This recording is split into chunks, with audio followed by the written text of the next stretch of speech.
तो धनगर आहे, आम्ही गरीब मराठी गरीब धनगराला बघतो.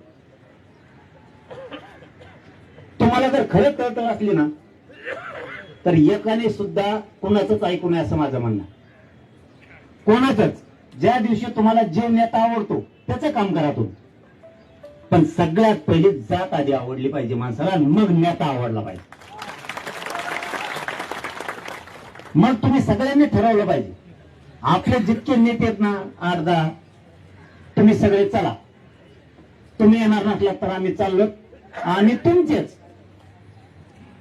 तिथून जातीचा प्रश्न मार्गी लावल्याच्या नंतर आम्ही तुमचेच, पण तोपर्यंत तुमचे नाही. आरक्षणच मिळणार. तुमच्या पदरात कधीच अपयश पडणार नाही, कधीच नाही पडणार. पण आता ते तुम्हाला ठरवावं लागेल.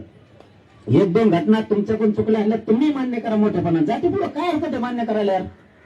मी म्हणतो म्हणून करा, नाही परत मला तुमच्या माहिती संबंध काय नसलेलं पुढे पुढे गायब होतो. मी आम्हाला कधी बघितलं नाही राहू. एकोणीकडे घोमुळे पळलो मी, खरंच नाही बघितलं कधी. फोन नाही काय नाही. फक्त त्या दिवशी मला वाईट वाटलं की ते उपोषणाला जालन्याला बसली आणि ती विधायक परिस्थिती झाली होती.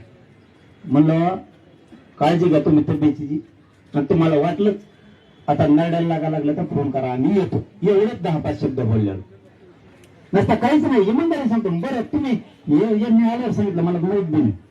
मला मीडिया सोशल मीडिया बघायला टाइम पण मिळत नाही, इतके काम आहेत रोज. पण यांनी आल्यावर सांगितलं की ते मला लोक म्हणतात की तुम्हीच बसशील, म्हणजे मी यांना बरं म्हणलं मा फसपायला उपोषण करून यांना काय बसू.